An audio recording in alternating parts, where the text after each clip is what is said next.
The Strays, a psychological thriller, is currently streaming on Netflix. Yes, and everyone is talking about The Strays. And there's one thing that most people don't know about this new psychological thriller is that it's actually based on a true story. While speaking to the writer and the director of Martello-White, he recently revealed that the plot actually stems from a true story he once heard from his mother. It was about a woman who essentially was denying the fact that she had two black children. Wow, that's huge. Yeah, she also had two children who were very fair-skinned and almost white passing, and this woman was biracial. And I was just really struck by the kind of complexities of that, like what would make somebody feel like they had to erase their past and deny it, he added. And funny thing, people have been saying that, oh, this movie reminds us of Get Out, because people have really compared it to Get Out. Get Out? No, it doesn't.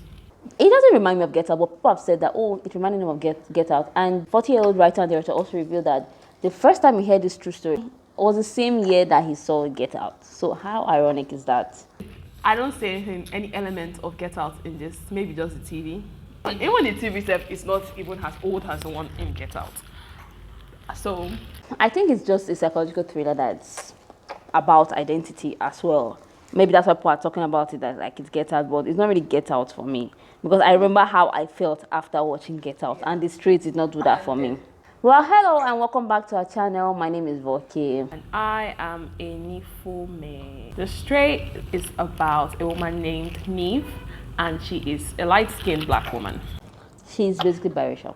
Yes. And in the first scene, she was complaining about her work life on the phone, and she was upset. And all of a sudden, she just started packing her bags. Yeah, she was fed up. Even the phone was ringing, she refused to pick the phone. And the movie seems to be set in 2003. So, she just walks out, and next thing we know, years later, she's living a brand new life. Yes, in this suburban neighborhood. Yeah. And she just had two kids are like the only dark skin in this area. Biracial anyway. Yes. So they really fit in so well. It's a perfect life. yeah. But then everything just abruptly starts to change when these two black strangers come into this white neighborhood and start to shake things up. Oh my, oh my. It changed her life for good. And she felt like they were stalking her, and she was very right that they were stalking her. There's a plot twist to this that we're not going to tell you about.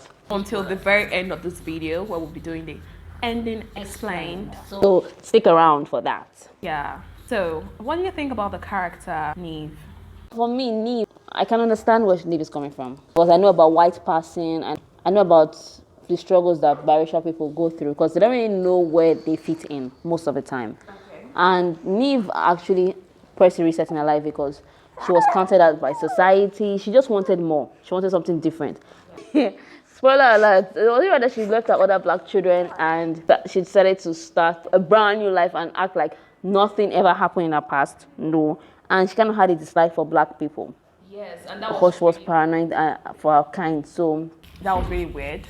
I 100% agree with you. I understand where she is coming from, changing her name and wanting a better life, although it was selfish of her to abandon her two kids. So, we find out that these two black people who are kind of stalking her are her children from her previous marriage, her very black children. Very black and very angry with her.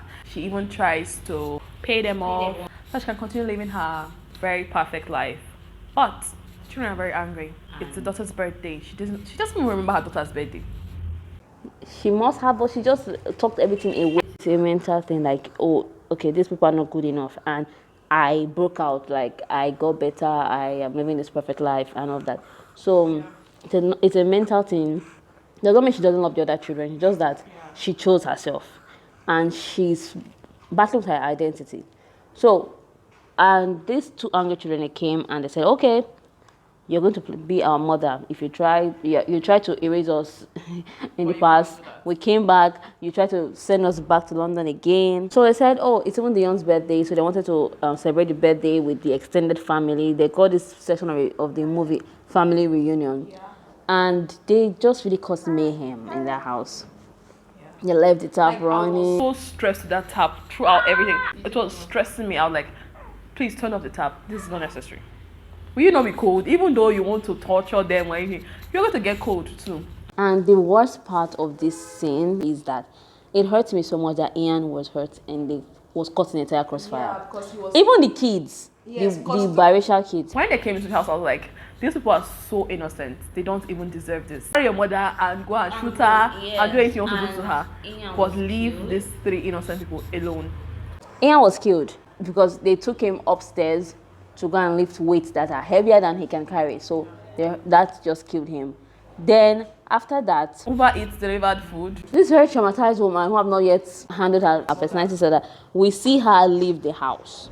So for those of you who are wondering, What's happening? Like her kids were standing and wondering. I'm wondering, so if you notice, she was holding a red jacket with her purse. And while the children were on the dining table, they could hear the engine of the Uber Eats. Dispatch rider. Yes, the engine whizzed off. They drove off into the night. And the major character, Ashley, I've also revealed that this is something that was added to the movie. And when she was living her first life, she looked into the mirror before she exited the house. Now at the end, she also looked into the mirror before exiting the house, leaving these 4 kids of hers to sort out their own identity, to sort out themselves. Yeah, you can kill each other for like I'm finding a brand new life. Bye. So it's just really one big generational trauma. But it can also be that she's going to call for help. But wait, what would the girl and the boy do? They're such babies. Sorry to them. They're already battling with their identity. The biracial kid. Her hair, trying to fit in. The boy is bullied in school. So it's just really one big generational trauma. Those people will grow up to be traumatized as well. But these black kids, only God knows. And go to jail. Because there's no way in hell these other children will ever forgive for killing our father. Because even the boy asked for that simple request, don't hurt him. I think it's a nice psychological thriller. I don't think it's the worst in the world. It's not at all. Though there was some kind of acting that was just like, okay. Like the scene where the boy met the mother in the bathroom. When he raised it, and I'm like, is this, what in the world is going on here? Yeah, I think he did well. It's the girl I really had. She was in character, Bukky. Bukky did well for me. Like her character it was nice. I saw her character, but I don't really feel like acting. So this is the directorial debut for Martello-White, and I think he did well. He did well. It's an okay movie. I'll give it a 3. I'll give it a 4. Because I was really glued to my screen throughout this movie. I wanted to know what will happen next. So, yeah, very sad. 4 stars for me. This movie I've met with mixed reactions. So, but you can see it and let us know what you think. Yeah, and do not forget to like, share, and subscribe to this channel if you are a fan of movies, TV shows, documentaries, and everything. Yes. Until next time. Goodbye. Bye.